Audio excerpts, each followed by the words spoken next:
Bismillahirrahmanirrahim. Alhamdulillahirabbil alamin. Wassalatu wassalamu ala sayyidil mursalin nabiyyina Muhammadin wa ala alihi wa sahbihi ajmain. Wa ba'du. Kesekian kalinya kita senantiasa mengucapkan puja-puji kehadirat Allah Subhanahu wa taala, Zat yang Maha Suci, Maha Agung, Maha Besar, yang kesempurnaan, kebesaran dan kekuasaannya meliputi bahagian apapun dalam kehidupan ini, dari yang terbesar sampai yang terkecil, sehingga kita sebagai seorang hamba tidak akan pernah mungkin melepaskan diri daripada kenyataan bahwa dialah zat yang pantas mendapatkan puja-puji.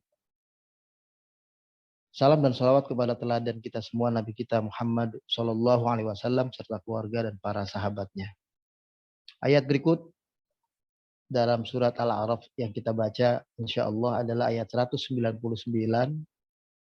Mudah-mudahan bisa sampai ayat 202. Allah berfirman, A'udzubillahi minasyaitonir rajim. Khudil afwa wa'mur bil 'urf wa a'rid 'anil jahilin. Wa imma yanzaghannaka minasyaitoni nazghun fasta'id billahi innahu sami'un 'alim. Innal ladzina taqaw idza massahum ta'ifun minas syaiton tadakkaru fa idahum mubsirun. Wa ikhwanuhum yamuddunahum fil ghayy tsumma la yuqsirun. Terjemahannya kurang lebih, khudil afwa, jadilah pemaaf. Jadilah engkau hai Muhammad pemaaf. Ayat ini khitabnya atau arah kata-kata kalimat yang dituju adalah Nabi kita Muhammad Sallallahu Alaihi Wasallam. Makanya menggunakan fi'il amr untuk tunggal satu, khud, ya. Bukan khulu, bukan untuk kita pada umumnya sebetulnya. Khudil afwa, ambillah sikap pemaaf wahai Muhammad. Wa'mur bil 'urf, dan perintahkan hal-hal yang ma'ruf. Wa'rid 'anil jahilin, dan berpalinglah dari sikap dan perbuatan orang-orang yang jahil. Wa imma yanzaghannaka minasyaitoni nazghun, dan jika seandainya engkau mendapatkan godaan setan, ditimpa oleh hal-hal yang merupakan bujuk rayu dan tipu daya setan dalam perjalanan dakwah kehidupanmu ini, fasta'id billah, segeralah minta tolong kepada Allah. Innahu sami'un alim, sesungguhnya dia adalah zat yang sangat mendengar dan sangat mengetahui. Innal ladzina taqaw, sesungguhnya orang-orang yang bertakwa itu seperti engkau hai Muhammad, maksudnya idza massahum ta'ifun, kalau datang kepada mereka ta'ifun minasyaiton, hal-hal yang bersikap berusaha membujuk rayu, memperdaya, menipu, melakukan hal-hal yang bersifat menggoda, perbuatan setan itu, ketika itu terjadi, maka sikap orang-orang bertakwa adalah tadzakkaru, segera sadar, segera ingat, ya. Ingat mereka kepada Allah, fa idahum mubsirun, dan mereka langsung seperti bisa melihat kesalahan-kesalahan dirinya, kekurangan-kekurangan dirinya. Wa ikhwanuhum yamuddunahum, sementara setan sendiri yang menggoda kita itu tidak sendirian. Teman-temannya pun berusaha bekerja sama membantu mereka untuk bisa tetap menggoda orang-orang yang bertakwa ini, ya, supaya tetap kita itu diajak mereka di dalam kesesatan.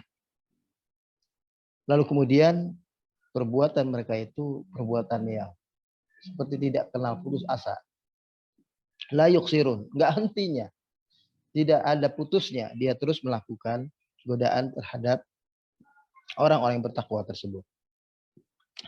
Para jemaah sekalian, kita lihat ayat ini hubungannya dengan ayat sebelumnya sebenarnya adalah bahwa Meskipun demikian beratnya menghadapi orang-orang kufar musyrikin Mekah pada saat itu, maksudnya ketika ayat ini turun, sedemikian rupa mereka diajak berpikir tentang penghambaan mereka kepada berhala-berhala sebagai sesuatu yang tidak masuk akal. Ya, dari ayat 194 sudah disampaikan bahwa yang mereka sembah selain Allah itu adalah makhluk seperti kita, sama. Dia ciptaan Allah juga. Bahkan patung itu, berhala itu ciptaan bikinan manusia itu sendiri. Mereka tidak akan mungkin bisa menjawab, tidak akan bisa mungkin mendengar, tidak akan bisa memberikan respon terhadap keinginan-keinginan kita sebagai hambanya atau yang menyembah kepada mereka.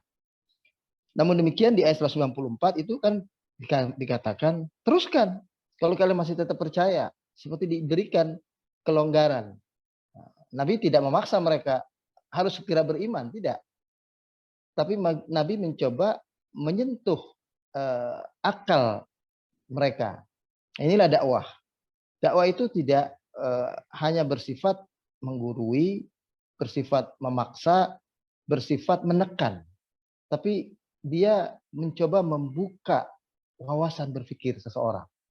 Mencoba membuka orang itu untuk berpikir yang logika, ya, berpikir yang logis. Bayangkan yang kalian sembah itu, nah ini konteksnya sebetulnya adalah berhala, patung Lata, Uzza, Manat. Bukan berhala yang kekinian. Kekinian bentuknya tentu berbeda. Berhala yang saat itu dipertanyakan. Coba, mereka nggak punya kaki, mereka nggak punya tangan, mereka tidak punya mata, ya. Atau mungkin ada kaki, tapi kaki yang bukan bisa berjalan, karena kakinya kaki patung. Punya mata, tapi matanya nggak bisa melihat, karena matanya juga mata mati, ya, mata buatan itu sendiri. Begitu pula pendengaran, ya. Maka dari itu saat itu Rasulullah sudah diminta oleh Allah menyampaikan kalimat di ujung ayat 195, qul ud'u syuraka'akum sumakiduni fala tunzirun. Kalau kalian tetap kekeh, tetap keras kepala ingin menyembah berhala-berhala itu dan yakin mereka adalah sosok yang bisa memberikan manfaat dan bisa menolak bahaya untuk kehidupan kalian, teruskan ibadah kalian itu. Bahkan kalau perlu panggil mereka Tuhan-Tuhan kalian itu, segera jatuhkan hal yang membahayakan pada diriku. Sampai Nabi disuruh oleh Allah ngomong begitu. Kalau dia bisa, coba bikin aku bahaya. Sampai seolah-olah Nabi menantang. Nabi menantang sebuah kepastian yang memang itu sudah tidak mungkin. Kita tidak boleh menantang hal yang masih ada ihtimal, kemungkinan-kemungkinan bisa terjadi. Tapi Nabi menantang kepada hal-hal yang memang mustahil akan terjadi. Gitu. Jadi ditantang. Kalau betul kalian tetap yakin seperti itu, silahkan. Ya. Silahkan bilang kepada Tuhan, beri mudarat kepada Muhammad. Nah, itu begitu. Beri bahaya kepada Muhammad. Fala tunzirun. Jangan tunggu-tunggu. Segera. Ini ungkapan Nabi seperti seolah-olah ungkapan umat-umat Nabi Nuh dulu, Nabi Hud, Nabi Soleh yang minta kepada Nabi Nuh, datangkan azab kepada kami. Nah, ini dibahasakan oleh Allah untuk diucapkan oleh Nabi kita kepada orang kafir Quraisy. Tapi konteksnya berbeda. Konteks yang ada pada diri Nabi adalah menghadapi suatu kemustahilan. Ya.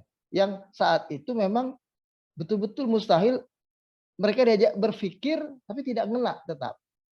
Nah, oleh sebab itu kita ketika menghadapi orang-orang kafir dalam kehidupan modern sekarang, maka hal-hal yang bersifat logika itu lebih kita perbanyak, karena banyaknya orang-orang kafir sebetulnya bukan saja terdiri dari orang-orang yang tidak tahu, tapi kebanyakan mereka justru adalah orang-orang yang bisa tahu tapi tidak mau berusaha mencari tahu.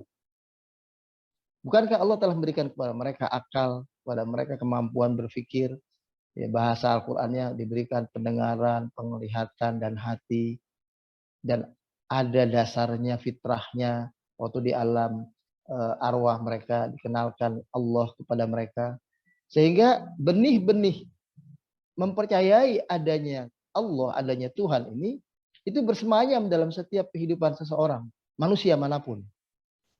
Maka dari itu yang banyak terjadi adalah bukan orang yang tidak ingin tahu.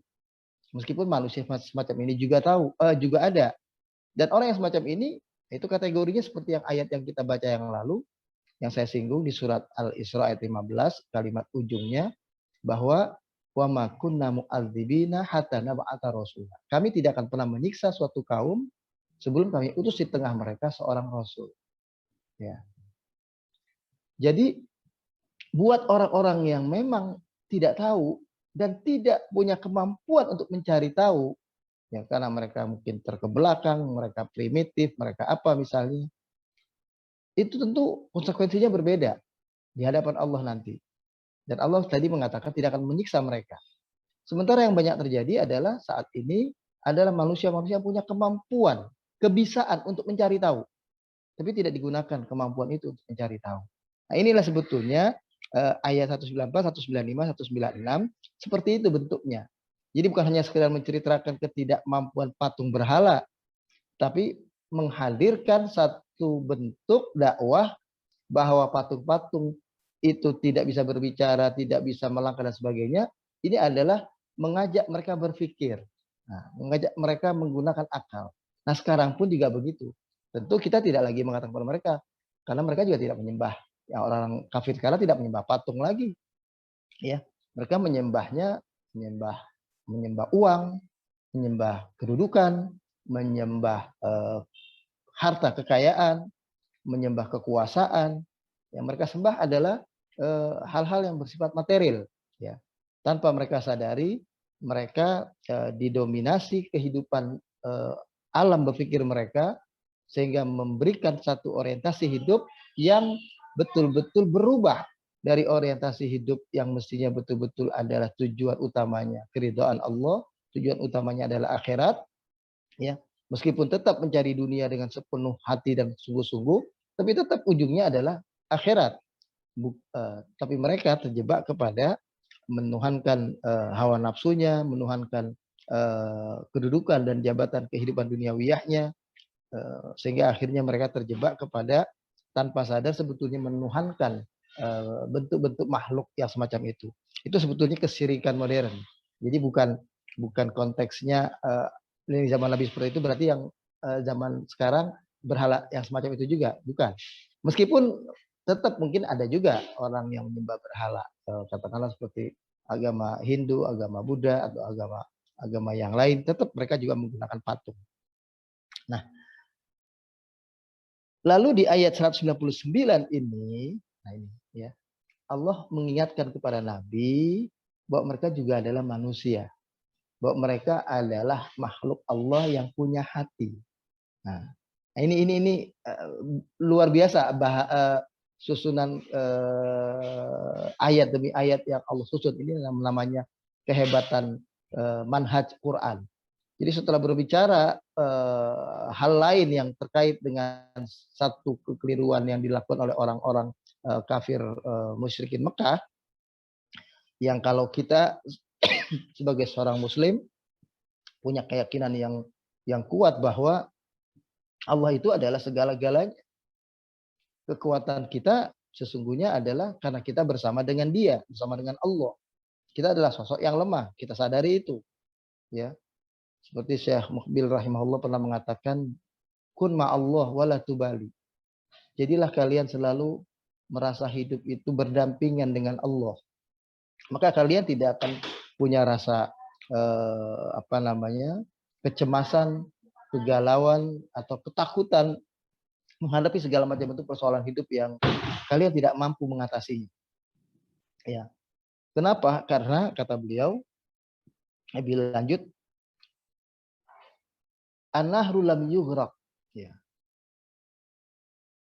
Musa ar-Radi' fi nahri Nil, ya. Inda dha'fihi atau inda qimmati dha'fihi. Sungai Nil tidak mampu menenggelamkan bayi Musa alaihi salam. Padahal beliau dalam posisi yang terlemah sebagai manusia. Bayangkan bayi. Tapi Allah tidak. Karena Allah mentakdirkan dia tidak tenggelam, maka dia tidak tenggelam walaupun dia dalam posisi yang terlemah. Dalam keadaan yang terlemah. Sementara, ya, Bainama ughriqal malik Fir'aun, Raja Fir'aun ditenggelamkan oleh Allah di lautan itu, padahal dia fi qimmati jabaruti, dalam kondisi posisi terkuatnya. Dia lagi jadi hebat, lagi jadi raja, lagi jadi penguasa, punya apa-apa. Ya. Faman kana ma'allahi falan yadurrahu da'fuhu. Siapa yang terus yakin dirinya itu di sampingnya ada Allah, ya, dirinya selalu bersama dengan Allah, maka mudarat semacam apapun, besar atau kecil, tidak akan menimpa orang itu. Ya. Kalau Allah mengatakan orang ini selamat, orang ini terhindar. Katakanlah kayak kita lagi musim COVID kayak begini atau apa, segala macam bentuk musibah kezaliman semacam ini dalam kehidupan sosial politik kita misalnya, tetap itu tidak akan mengenal kita. Seandainya ya Allah memang menentukan kita diselamatkan. Nah, itu karena hati kita merasa tetap punya keyakinan kita bersama dengan Dia. Wa man lam yakun ma'allahi falan tanfa'ahu quwwatu. Sebaliknya, mereka yang tidak mampu menghadirkan dirinya, hatinya ini, bahwa dia selalu didampingi bersama dengan Allah, maka boleh jadi kekuatan yang dia miliki itu tidak bisa bahkan memberikan manfaat apapun pada dirinya. Ya, walaupun kelihatannya dia kuat, itu gak ada gunanya karena dia tidak ditopang dengan Allah Subhanahu wa taala. Jadi dakwah tauhid yang mengajak berpikir orang-orang kafir Quraisy tadi itu soal berhala, itu sebetulnya sekaligus mengajak kita umat Islam saat ini untuk berpikir bahwa kuasa Allah itu adalah mutlak. Nah, kita diajak berpikir begitu. Kayak kita ngaji surat Al-Fatihah, itu kan disebutkan nisfun li kata Allah dalam hadis qudsi, wa nisfun li ibadi. Sebagiannya adalah untuk hamba-hambaku. Itu adalah dari ayat 1 Bismillahirrahmanirrahim Alhamdulillahirabbil alamin sampai ayat yang kelima iyyaka na'budu.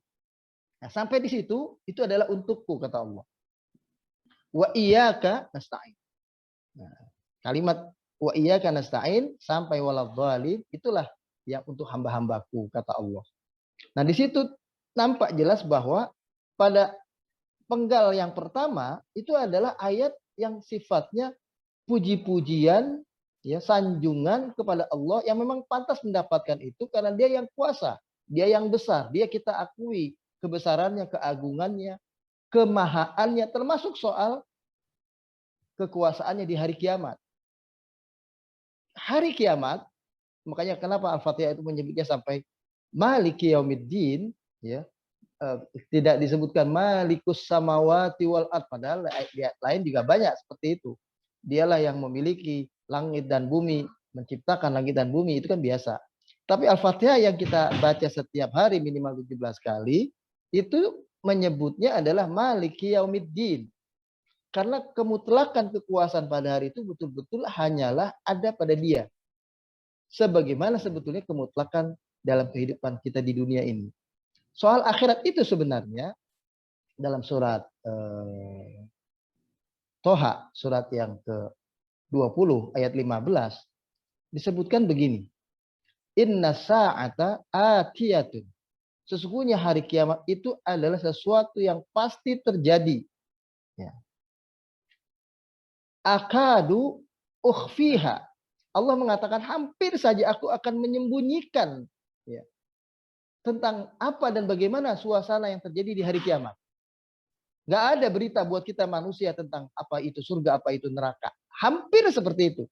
Kita tidak akan tahu. Kecuali yang diberitahu oleh Allah di dalam Al-Quran. Begitulah gambaran surga, begitulah gambaran ahli surga, begitulah gambaran neraka, begitulah gambaran ahli neraka, begitulah nanti suasana penghisaban, suasana pertanggungjawaban, suasana perhitungan, dan seterusnya. Di situ dikatakan, akadu ukhfiha, aku hampir saja merahasiakan ini. Nggak aku ceritakan.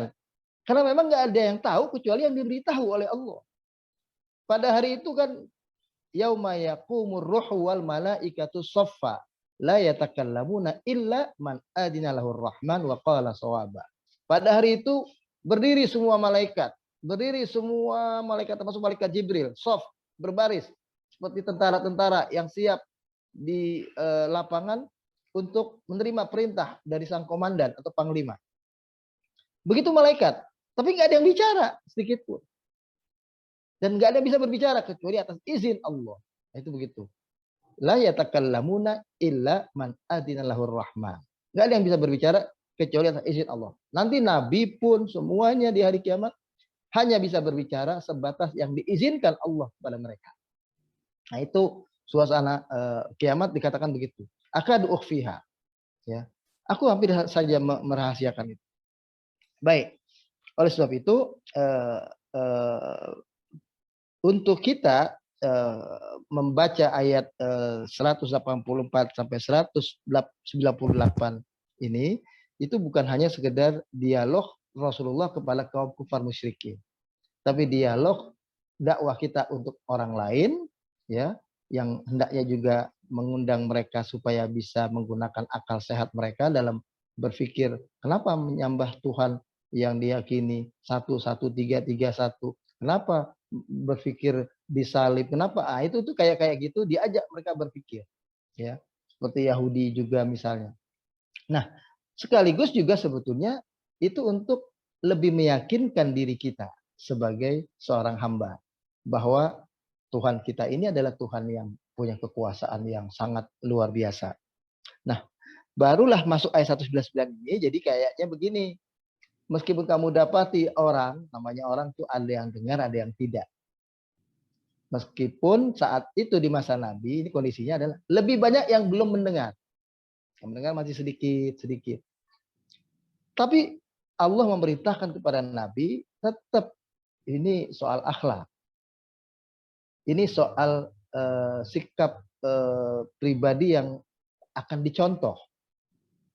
Boleh jadi perintah Allah kepada beliau untuk memberi maaf itu mungkin nggak ada manfaatnya buat orang-orang kafir itu.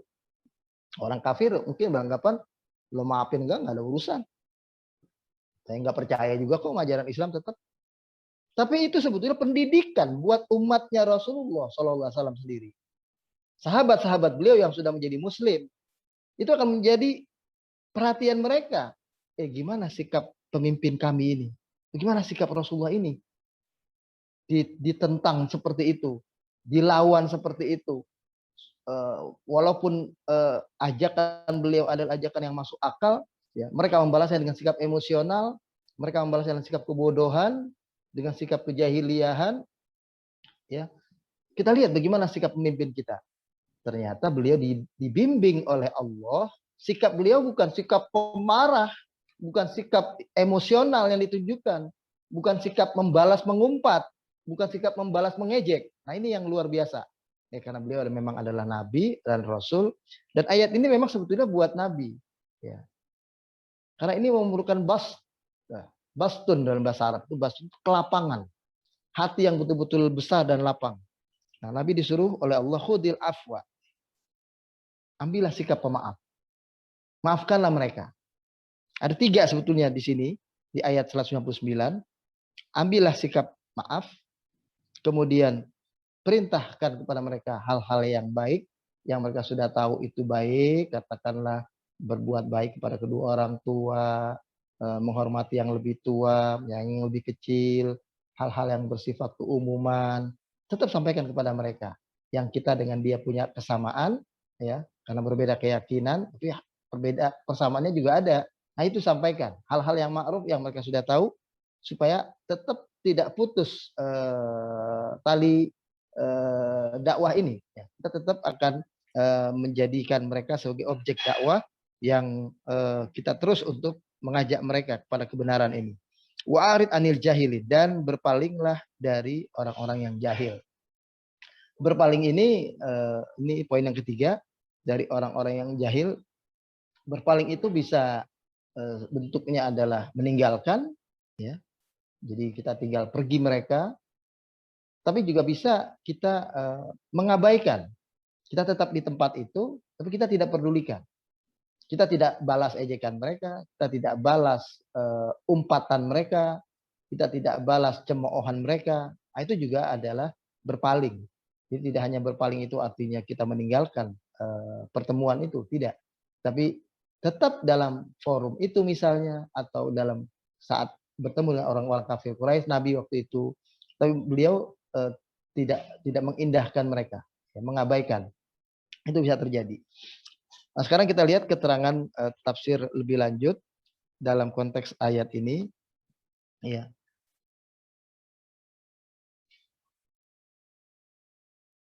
Wa taqibuhal ayat ta'murur rasula alaihi salatu wassalam bil ahdi bimakarimil akhlak. Ayat berikutnya yaitu 199 ini maksudnya memerintahkan Rasulullah Shallallahu alaihi wasallam ini untuk mengambil sikap akhlak yang mulia. Itu makarimil akhlak. Wa takhalluq ma'an nas bil khuluqil hasan. Tetap dalam berhubungan dengan manusia, Nabi memandang mereka sebagai manusia yang sebagaimana Allah memandang manusia dengan rahmatnya. Yang buktinya Allah tetap kasih makan orang kafir. Allah tetap kasih kekayaan orang kafir. Karena sikap rahman dan rahimnya Allah. Karena Allah memandang dunia ini kan nggak ada artinya sebetulnya. Maka dari itu orang kafir masih dikasih kepada Allah. Oleh Allah kekayaan, kebesaran, kekuasaan. Seolah-olah mereka menang, seolah-olah mereka berkuasa sekarang ini. Seolah-olah mereka sedang mendominasi kehidupan sekarang ini. Kita melihatnya kayak udah, wah ini kayaknya habis sudah kondisi kehidupan manusia, kehidupan umat Islam sekarang ini. Kita makin terpuruk, kita makin terkucilkan, kita habis ini misalnya kayak begitu. Tetap kita sebagai orang yang selalu bersama dengan Allah itu merasa bahwasanya ini mungkin pembiaran dari Allah. Allah kasih. Ibaratnya kita untuk menuju fajar, ya kita belum sampai gelap malam betul. Ya masih menuju gelap, gelap dan gelap terus. Nah itu dikasih mereka barangkali. Terus mereka, karena dalam sebuah hadis disebutkan seandainya dunia ini di mata Allah itu ada nilainya selebar sayap nyamuk, ada nilainya selebar sayap nyamuk itu, maka aku tidak akan memberikan minum kepada orang kafir. Minum aja nggak diberikan oleh Allah, apalagi kekayaan. Kalau dunia itu ada artinya. Itu dalam hadis qudsi, kira-kira terjemahannya seperti itu. Tapi karena Allah tahu ini nggak ada apa-apanya. Nanti di akhirat yang akan kamu peroleh wahai orang yang beriman, orang yang taat kepada Allah dan Rasul ini, kita ini yang bertakwa ini insya Allah, itu kalian akan mendapatkan yang lebih dari itu semua. Di akhirat nanti kalian akan memiliki semuanya itu. Oleh sebab itu ini supaya ya, kita boleh sedih, boleh khawatir, boleh cemas melihat keadaan, tapi tidak boleh sampai membuat kita berputus asa, membuat kita berarti tidak mau meneruskan tugas dakwah, tidak mau menjalankan kewajiban-kewajiban agama kita, ya, karena menganggap sudah seperti orang yang hopeless gitu ya. Tidak, kita tidak boleh begitu. Tetap kita punya Allah, punya Tuhan. Dialah As-Samad. Dialah tumpuan harapan kita. Dialah tumpuan kasih sayang kita. Dialah tumpuan ya pemberi karunia kemenangan kepada kita. Itu kita tetap bertumpu, tetap bergantung, tetap berkomunikasi dengan dia. Makanya tetap 17 kali 17 rakaat ya misalnya, paling tidak kita melakukan sholat ya, maka di 17 rakaat kita melakukan sholat itu adalah komunikasi yang berupaya kita tingkatkan setiap saat, setiap waktunya. Intensitasnya masih kita teruskan tingkatkan. Kita berusaha menghadirkan hati dan pikiran kita, membayangkan sebagaimana sebuah dialog antara seseorang yang lagi ketemu sama pembesar, katakanlah ketemu sama presiden, ketemu sama menteri, yang pasti penuh dengan rasa hormat, penuh dengan pembicaraan yang halus, nggak akan bicara sembarang, tidak akan nengok kanan kiri, tidak akan berpikiran keluar, ya matanya nengok ke sana kemari, dia akan fokus mendengarkan dialog pembesar itu, ataupun kalau dia yang menyampaikan sesuatu, dia menyampaikan juga dengan fokus. Nggak ada yang sambil pegang HP, katakanlah begitu. Ya seperti sekarang itu kan banyak ada orang bicara pembesar, dia malah pegang HP. Atau kita ketemu sama orang, ya katakanlah kita sebagai anak dengan orang tua, kita bicara, tapi kita bicara menggunakan HP. tetap megang HP misalnya, itu kan nggak betul. Nah, itulah perbaikan sholat itu makanya. Dan sholat itu menarik, kalimatnya adalah iqamatus shalah, aqimus shalah, ya aqimus shalah. Yang celaka itu adalah wailul lil musallin, orang yang sholat. Karena orang yang sholat itu adalah orang yang mungkin ya baru sekedar sholat. Tapi yang menegakkan sholat, nah ini lain. Ya. Nah, kita ini disuruh berusaha menjadi yang ini, menegakkan sholat.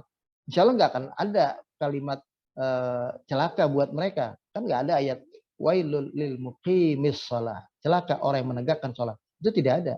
Yang ada adalah wailul lil musallin. Celaka orang yang sholat. Maksudnya adalah celaka orang yang baru sekedar sholat. Sholat yang belum betul-betul tumakninah, sholat yang belum memenuhi rukun syarat dan wajibnya, sholat yang belum betul-betul menghadirkan hati dan pikiran mereka, sholat yang betul-betul dapat meningkatkan keyakinan dan perasaan hatinya itu semakin bertambah keyakinan dirinya bahwa dia selalu bersama dengan Allah Subhanahu wa taala.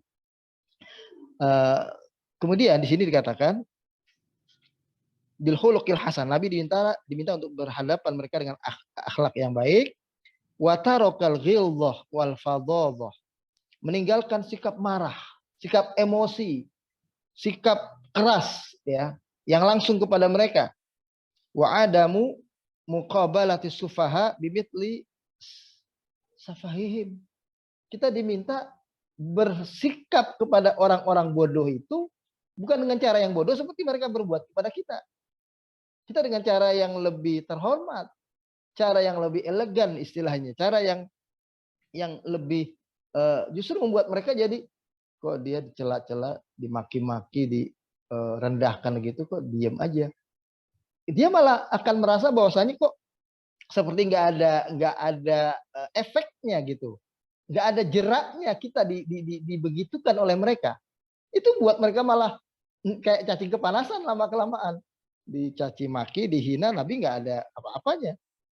Bal bil hilmi, Nabi disuruh sikapi dengan cara santun, wasafhi wal af, ya, dengan cara damai, dengan cara yang memaafkan, ya. Wa fi dzalika yaqulu subhanahu wa ta'ala, oleh sebab itu Allah mengatakan khudil afwa, ambillah sikap maaf, ya. Wa'mur bil urf, perintahkan mereka kepada hal yang ma'ruf, dan berpalinglah kepada mereka orang-orang yang jahil itu. Wa hadhil ayatul karimah, ayat yang mulia ini, ala wijazatiha, ya, dengan memperhatikan keagungan dan kemukjizatan ayat ini, memang Al-Quran ini kan adalah memang mukjizat dari Allah. Jama'atil fadha'il al-insaniyah allati da'a ilaiha al-Islam. Betul-betul mengumpulkan nilai-nilai keutamaan yang baik dan positif, ya, yang mestinya begitulah cara Islam berdakwah ditunjukkan oleh Nabi kita Muhammad SAW. Islam itu agama rahmat.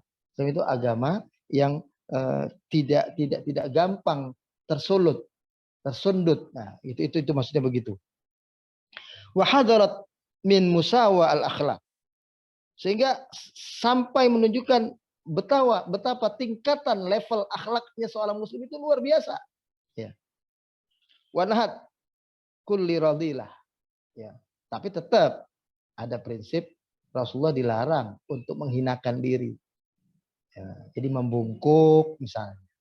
Sampai katakanlah menghinakan dirinya, teraniaya seperti itu juga tidak boleh. Nah, jadi maksudnya sikap pemaaf, sikap membiarkan, sikap mengabaikan, berpaling dari orang-orang musyrik itu tidak mengorbankan nilai-nilai kemuliaan kita, ya, harga diri kita sebagai seorang muslim, bukan harga diri kita sebagai manusia pribadi, bukan. Wada'at ila kulli fadilah, ya. Dan tetap kita tidak boleh meninggalkan wada'at ila kulli fadilah. Enggak boleh meninggalkan kita punya kelebihan, kita punya level. Level kita itu lebih tinggi dari mereka. Gitu. Kita ini orang yang lebih terhormat di hadapan Allah daripada orang-orang kafir itu. Wa hadza min asrari i'jazil Quran. Inilah rahasia kemukjizatan Al-Quran. Jadi dikumpulkan ya sikap-sikap keutamaan seorang yang beriman dalam bersikap kepada orang kafir pada saat itu pada diri Rasulullah SAW, sehingga menunjukkan kepada kita bahwa itulah yang pantas dilakukan oleh seorang pemimpin. Mungkin kepada objek dakwahnya pada orang kafir itu nggak berpengaruh, nggak ada efek. Mereka tetap kafir, mereka tetap nggak peduli, mereka tetap tidak simpati, betul. Tapi ini akan memberikan simpati dan akan memberikan rasa tenang kepada pendukung-pendukung beliau. Jadi sikap gentlenya Nabi yang memberikan maaf itu akan membuat umatnya jadi luar biasa. Beginilah pemimpin, beginilah nabiku. Nah, berarti memang luar biasa beliau. Nah, itu akhirnya sampai betul-betul mereka merasa yakin di atas kebenaran dakwah Nabi, karena Nabi bukanlah orang yang mudah memunculkan sikap emosional beliau. Faqad u'tiya Rasulullah sallallahu alaihi wasallam jawami al-kalim kama u'tiya ra'a'il Qur'an. Oh, itu luar biasa ini kata-katanya mufasir ini. Beliau katakan bahwa Rasulullah telah mendapati sesuatu yang luar biasa ya, dalam bentuk sikap hidupnya, ucapannya ya, dalam hal ini kepada orang-orang kafir Quraisy itu, sebagaimana juga mukjizat Al-Qur'an yang istimewa itu dalam menghadapi atau sebagai petunjuk buat kita umat manusia. Walamma nuzilat alaihi hadil ayatul karimah. Ketika turun ayat 199 ini khususnya, ja'ahu Jibril faqala ya Muhammad.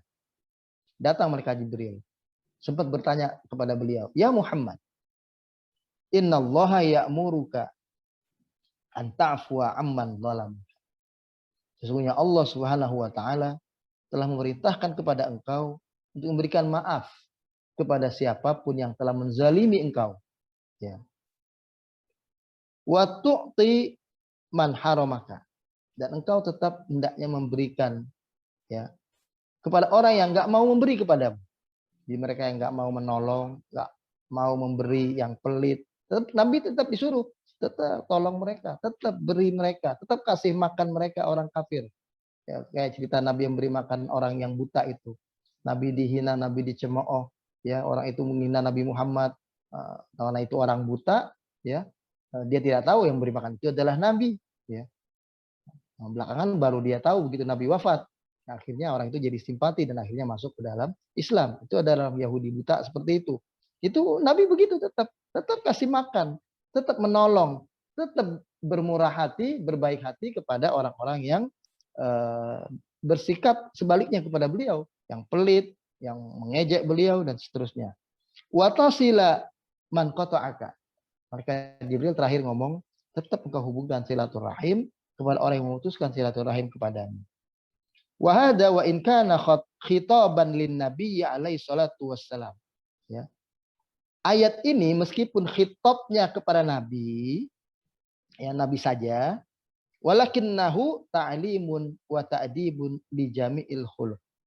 Tapi ini adalah pembelajaran yang baik, ya, penuntunan akhlak yang terpuji untuk semua makhluk, untuk semua kita umat beliau. Liyaqtadu bi sirati sayyidil awwalin wal akhirin. Supaya kita bisa mencontoh, begitulah sikap orang-orang terdahulu itu, nabi dan para sahabat ya, dengan sikap-sikap keutamaan beliau. Saya ingin tambahkan ya kaji tafsir yang dirasat Quran tadi sampai di situ. Saya ambil tafsir yang lain. Ini tafsir Al-Jamil Ahkamil Quran, tafsir Imam Al-Qurtubi ya. Rahimahullah, beliau saya ingin lihat gitu penjelasannya beliau lebih lanjut. Nah, beliau lebih sedikit detail menjelaskannya. Beliau sampaikan begini. Fihi salatu masailin. Dalam ayat 199 ini ada 3 hal pokok. Al-ula yang pertama kata beliau, hadil ayat min thalathi kalimatin tadammanat qawaidus syariah fil ma'murat wal manhiyat.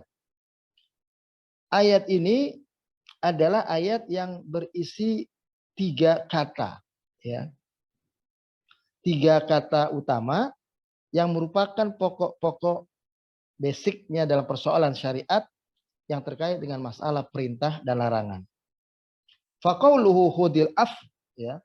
Adapun ucapan kalimat ayat yang berbunyi khudil afwa, dakhala fihi sillatul qati'in.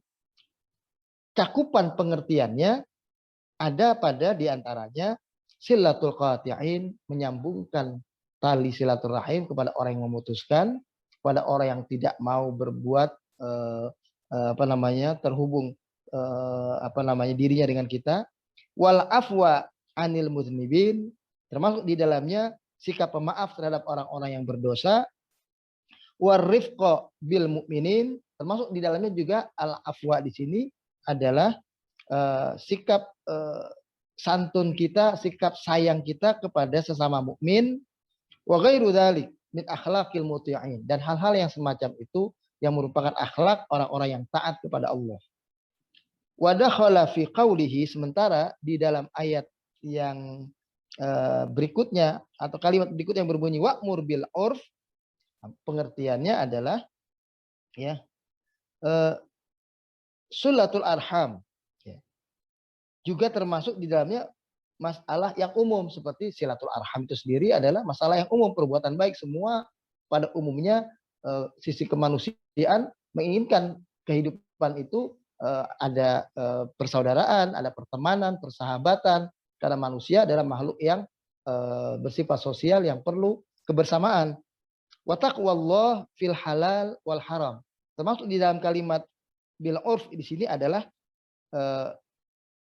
ketakwaan seseorang di dalam persoalan halal dan haram, ya. Nah, itu termasuk dalam amar ma'ruf. Wa ghaddul absar, termasuk menundukkan pandangan, ya, tidak liar, ya, tidak melihat aurat yang terumbar, begitu maksudnya. Wal isti'dad lidaril qarar, termasuk persiapan-persiapan kita untuk menghadapi hari yang akan jadi kampung tempat tinggal abadi kita di akhirat. Nah, itu makna wa'mur bil urfi. Wa fi qawlihi wa'arid anil jahilin, adapun kalimat ayat berikutnya berbunyi wa'arid anil jahilin, al-haddu ala ta'alluq bil ilm. Nah, ini kata beliau, kata Imam Al-Qurtubi, ini adalah sesuatu yang terkait dengan ilmu, ya. Dengan pengetahuan. Orang ini tahu apa tidak? Wa i'rad an ahli zulmi, sekaligus juga sikap berpaling dari ahli zulm, yaitu orang-orang zalim, ya. Wa tanazzuh an munaza'ati sufaha, dan sikap pembersihan diri kita dari nggak mau bercampur bersama dengan orang-orang bodoh itu. Wa musawatul jahlah al-aghbiya, yang kita tahu itu orang bodoh, orang nggak berilmu, ya, orang yang tahu tetapi orang yang tidak tahu bahwa dia adalah orang yang tidak tahu. Nah, itu kan yang bahaya. Kan orang itu kan yang bodoh itu adalah yang paling berbahaya. Orang yang tidak tahu bahwa dia adalah orang yang bodoh, dia adalah orang yang tidak tahu. Kalau orang itu tahu bahwa dia adalah orang yang tidak tahu, itu bukan orang jahil. Orang yang mengetahui bahwa dirinya adalah orang yang tidak punya pengetahuan tentang itu, pengetahuan tentang dakwah ini, pengetahuan tentang agama ini. Orang yang tahu bahwa dirinya adalah orang yang tidak tahu, itu adalah objek dakwah yang lebih mudah untuk kita bisa berhadapan dengan mereka. Sementara yang jahil di sini, kata Imam Al-Qurtubi, itu adalah mereka yang musawatul jahlah al-aghbiya. Jadi kebodohannya itu adalah kebodohan yang nggak disadarinya. Jadi tidak tahu bahwa dia adalah orang yang tidak tahu. Bahkan sebetulnya jahil itu boleh dikatakan juga adalah orang yang tahu, tapi yang dia tahu itu adalah sesuatu yang keliru. Tapi dia tidak sadari bahwa dia tidak mengetahui sesuatu yang benar itu. Nah, itu yang sebut jahil sebetulnya. Wa ghairu dzalika minal akhlaqil hamidah wal af'al ar-rasyidah. Ini adalah bahagian dari akhlak yang terpuji yang diajarkan oleh Allah kepada Nabi, 3 hal utama ini. 3 hal pokok ini, ya. Yang menarik saya ingin sampaikan juga dalam kesempatan ini, itu tadi yang pertama ya. Yang kedua, qauluhu ta'ala wa'mur bil 'urf, ya. Ucapan Allah tentang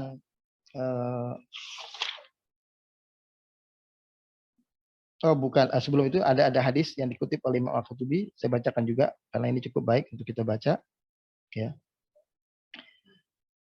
Dalam kaitan dengan ayat ini, hadis dari ini siapa ini? Sahal bin Abdullah, ya. Itu mengatakan, waqad ruwiya an nabiyina Muhammad sallallahu alaihi wasallam amaroni rabbi bitis'in. Allah Tuhanku memerintahkan kepadaku 9 hal. 9 hal utama. Kalau tadi ayat itu cuma 3, ya pemaaf, ya, untuk tetap berbuat ma'ruf, dan yang ketiga untuk berpaling dari orang yang jahil. Sementara ternyata Allah memerintahkan kepada beliau itu 9 hal yang utama. Pertama, ikhlas fis sirri wal alaniyah, ya. Ikhlas baik dalam keadaan tersembunyi maupun dalam keadaan terang-terangan.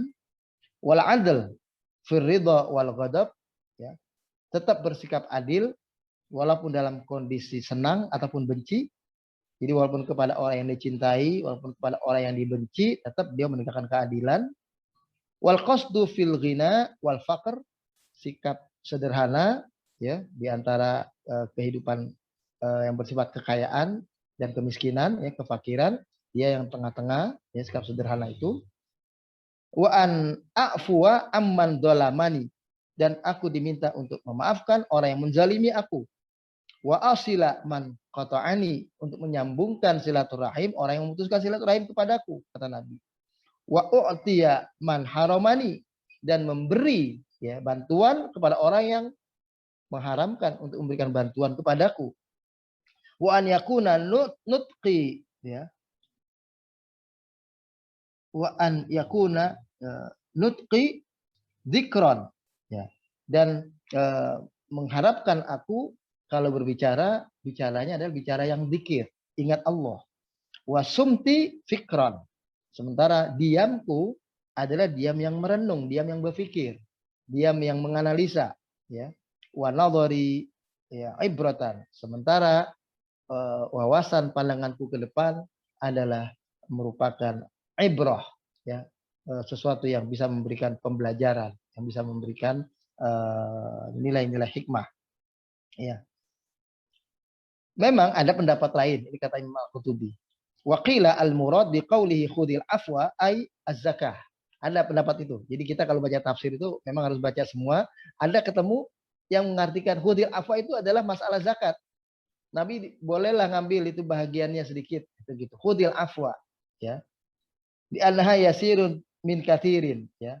Karena itu adalah sesuatu yang ada. Jadi maksudnya khudil afwa itu dalam konteks zakat.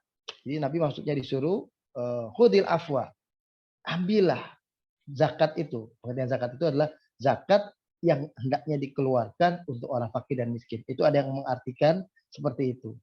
Wa fihi ba'dun li'annahu man afa idza darasa. Ada juga yang mengatakan itu sesudahnya nanti apabila orang memaafkan ketika dia belajar ada kekeliruan, nah, dia memaafkan. Ada juga artikan seperti itu, ya. Kemudian dari itu semua, ya, kalau kita lihat riwayatnya dari ayat sebelumnya, ya, fa innahu lima amarahu bimuhajatil musyrikin dallahu ala makarimil akhlak. Nah, sebetulnya kalau dilihat dari ayat sebelumnya, ya, ayat tadi 194 yang kita baca sampai 198, ini terkait dengan sikap yang diperintahkan oleh Allah untuk menghadapi orang-orang kafir musyrikin yang sudah diajak dengan cara yang baik, dengan cara yang lembut, dengan cara yang santun, ya, dengan cara yang logis, ya, logis, diajak berpikir, diajak tenang berpikir, enggak emosional, enggak kenceng-kencengan gitu katakanlah, enggak berdebat, ya. Nabi ngajaknya begitu, ngajak berdialog, ya. Nah, Nabi disuruh oleh Allah tetap menghadapi mereka dengan akhlak yang terpuji, akhlak yang baik ini. ya, yaitu ambil sikap maaf ketika mereka kencang ya mendebat Nabi atau berargumentasi yang tidak punya dasar yang kuat di atas kebenaran. Fa innaha sabab jarril musyrikin ilal iman. Karena boleh jadi itu akan menjadi sebab orang musyrikin itu bisa kepada keimanan. Ya, bisa pindah nantinya. Bisa dapat hidayah. Saya jadi dari orang-orang yang seperti itu disikapi oleh Nabi begitu malah tertarik. Ya kayak tadi yang saya cerita Yahudi yang buta itu, tapi walaupun itu terjadinya setelah Nabi wafat. Akhirnya dia masuk Islam. Ya. Karena kita harus tahu bahwa orang itu belum tentu selamanya kafir.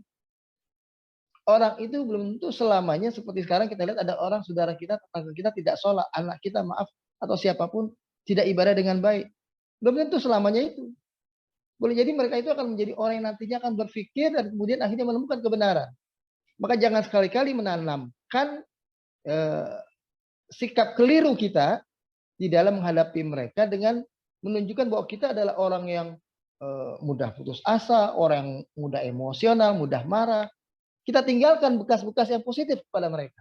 Sehingga mereka akhirnya berpikir, boleh jadi beberapa tahun kemudian, beberapa bulan kemudian dia berpikir, akhirnya dia menganggukkan kepala, oh benar juga dia, benar juga Muhammad, benar juga ini. Akhirnya mereka memilih kepada Islam. Nah ini yang nggak boleh kita tinggalkan dalam konteks kita berdakwah.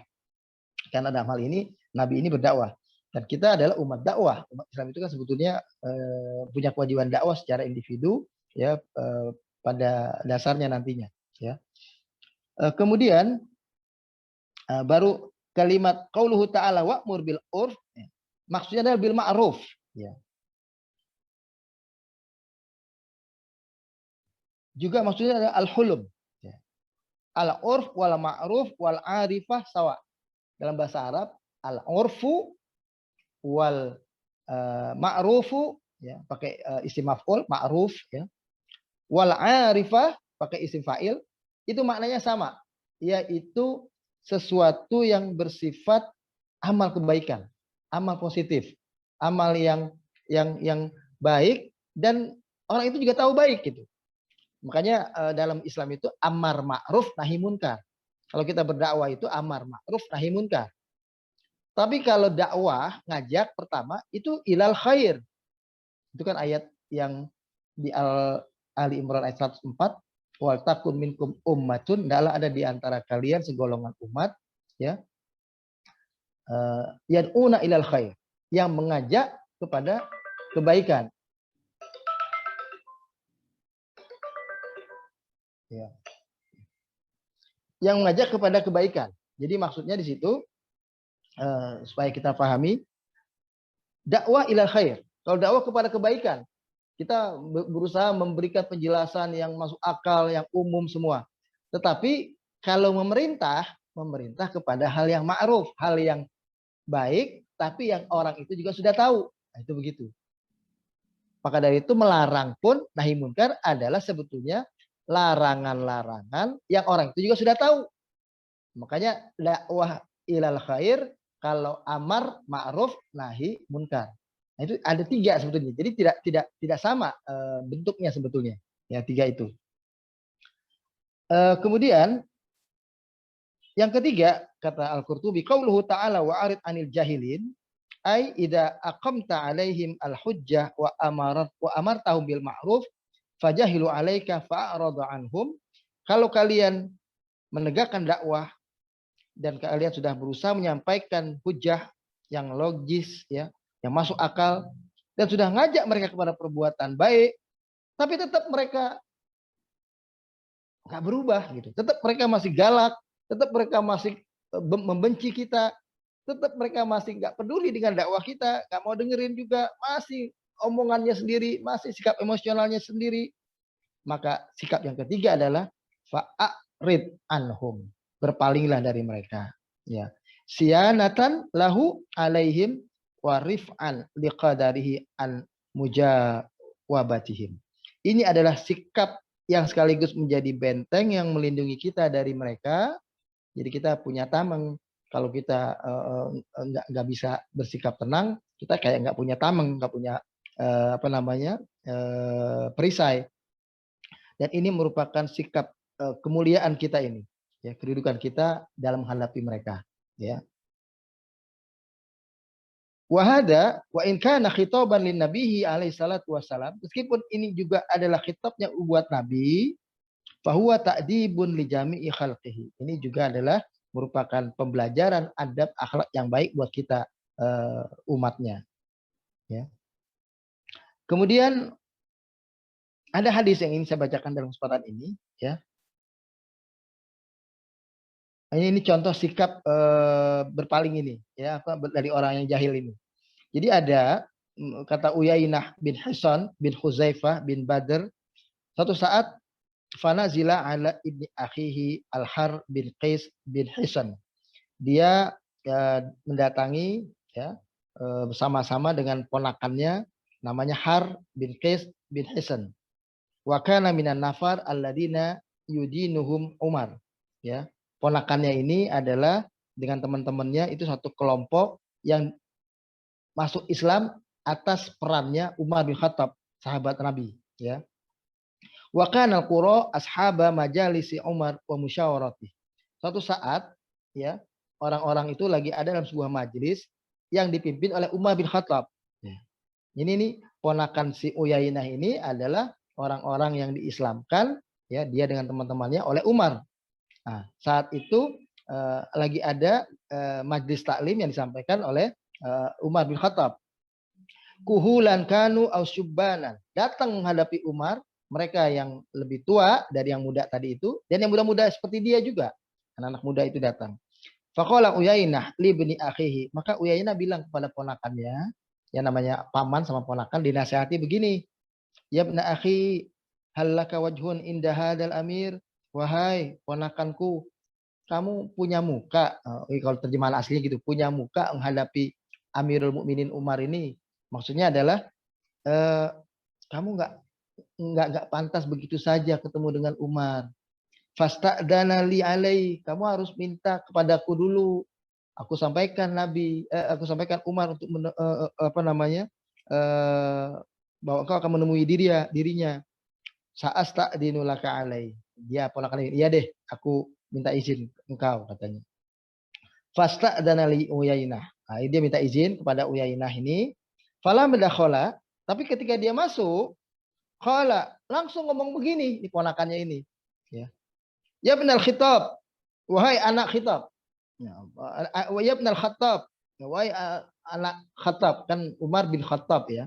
Ya, jadi wahai anaknya Khattab. Wallahi ma tu'tina al-jazal. Demi Allah, engkau tidak banyak memberikan kebaikan kepada kami. Engkau tidak memberikan kami kesejahteraan hidup. Langsung ngomong begitu. Wala tahkum bainana bil adl. Engkau tidak memberikan hukuman kepada kami dengan hukuman yang adil. Qala faghadiba Umar hatta hamma bi an yaqa bihi. Tentu saja marah Umar. Lagi di majelis itu ada orang banyak. Itu yang namanya majelis Rasulullah, majelis sahabat. Itu selalu bentuknya begini memang. Kalau duduk, ya, halakohnya itu bagian kanan ada, bagian kiri ada, tengahnya sengaja dikosongin untuk 1-2 orang bisa lewat. Jadi kalau ada orang datang baru masuk, itu bisa langsung kalau mau bertanya dengan baik, tanya assalamualaikum, dia akan begitu. Tapi kalau ini tidak. Nah, dia memang masuk dari tengah yang ada tempat jalan itu. Tapi begitu masuk langsung ngomong, ya ibnal Khattab. Nah, langsung ngomong kayak gitu. Ini kan kurang ajar ini, ya. Istilahnya orang-orang ini sebetulnya. Umar sempat marah dan hampir saja akan melakukan sesuatu dengan tangannya. Biasa sikap Umar kan memang beliau orang yang keras, ya. Faqala al-Hur, ya Amirul Mukminin. Salah seorang sahabat itu yang saat itu lagi bebas bisa ngomong kepada beliau, itu ngomong begini, ya Amirul Mukminin, innallaha qala li nabiyhi alaihi salam. Sesungguhnya Allah pernah bilang kepada nabimu alaihi salatu wasalam, khudil afwa wa'mur bil urf wa'arid anil jahilin. Wa inna hada minal jahilin. Mereka ini yang datang ini orang-orang jahil. Walaupun dia sudah Islam, tapi orang kampung sana, orang Baduy, orang yang nggak banyak pendidikan, orang yang nggak belajar, orang yang mungkin kurang adab. Ya. Fa wallahi ma jawazaha Umar hina tallaha alaihi.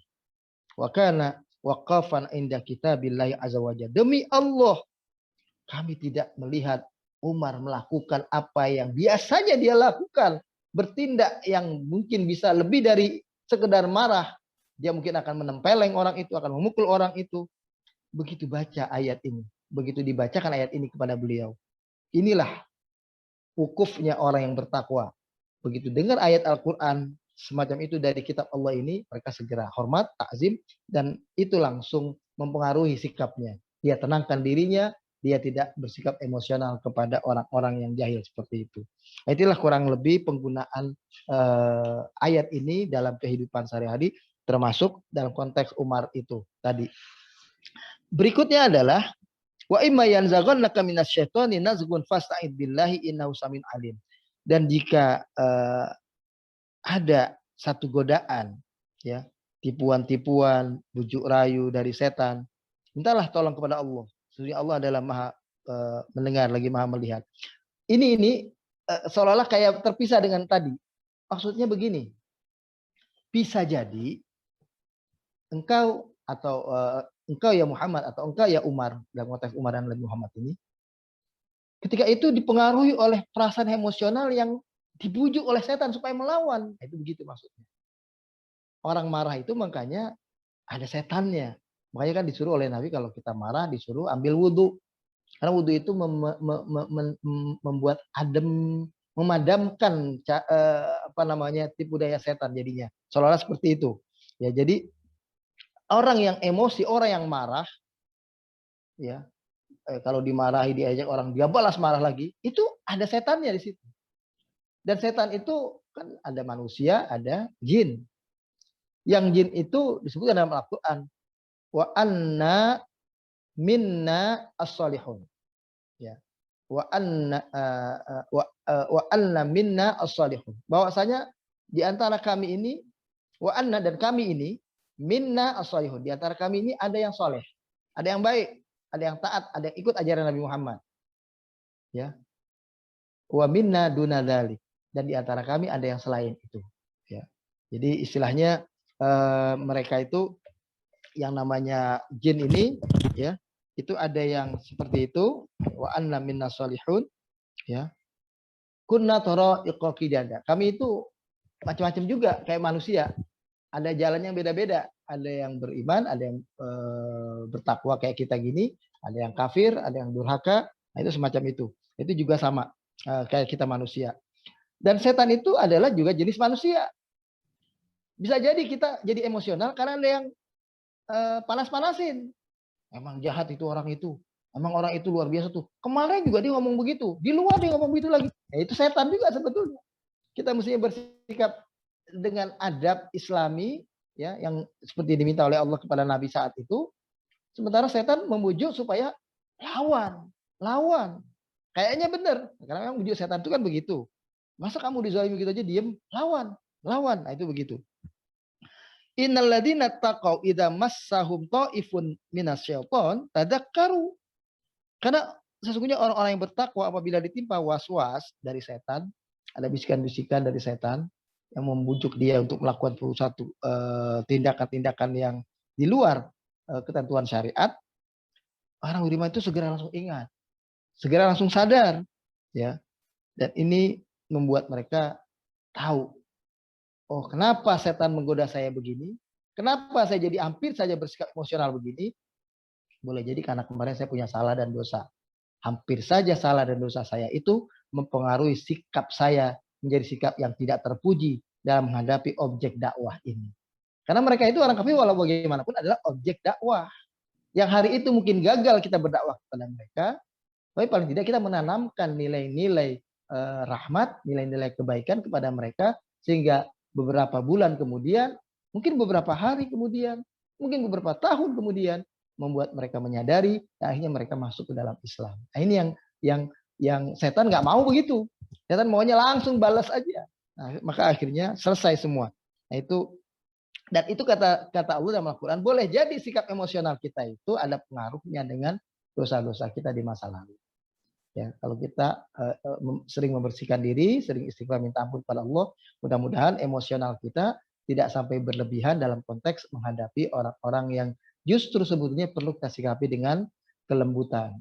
Karena mereka adalah orang yang jahil, karena mereka orang yang nggak ngerti, karena mereka adalah orang yang mungkin belum tahu dan memang belum punya kapasitas kemampuan untuk bisa tahu.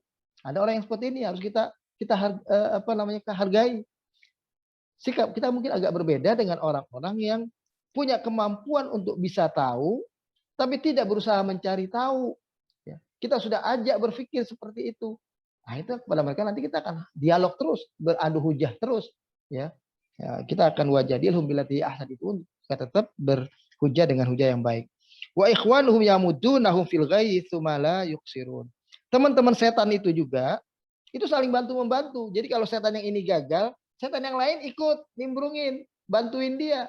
Jadi kalau ada setan bentuk manusia, bisikin kita itu nggak mempan, teman lainnya ada yang bisikin lagi. Akhirnya kita jadi bersikap negatif.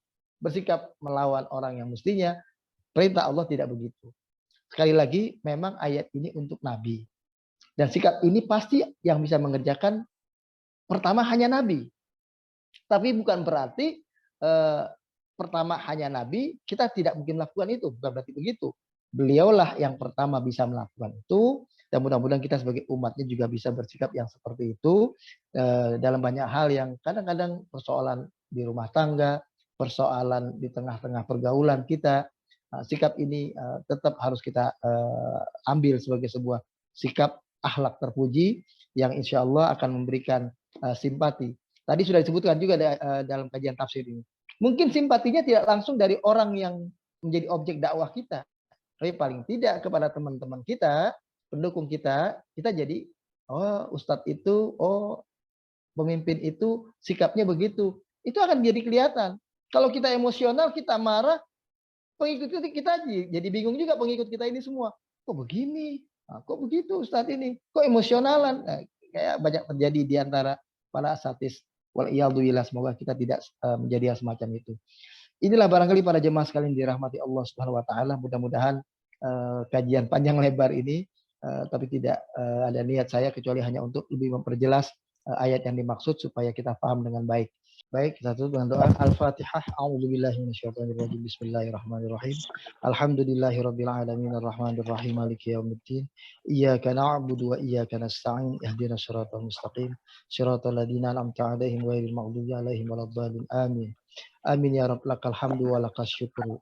Allahumma ighfir lana warhamna waghfir warham aba'ana wa ummahatina wa ikhwanana al-muslimin alladziina sabaquna bil iman wa la taj'al fi qulubina ghillan lil ladziina amanu rabbana innaka ra'ufur rahim. Allahumma rabbi zidna ilman warzuqna fahman. Allahumma inna nas'aluka ilman nafi'an wa qalban khashi'an wa rizqan wasi'an wa amalan mutaqabbalan. Allahumma arhamna bil Qur'an. Allahumma arhamna bil Qur'an. Allahumma ij'alhu lana hujjatan la hujjatan alaina. Rabbana atina fid dunya hasanah wa fil akhirati hasanah wa qina adzaban nar. Wa sallallahu ala sayyidina Muhammad wa ala alihi wa sahbihi wa sallama tasliman katsira. Walhamdulillahi rabbil alamin. Demikian kurang-kurangnya saya mohon maaf. Aku qouli hada wa astaghfirullah li wa lakum.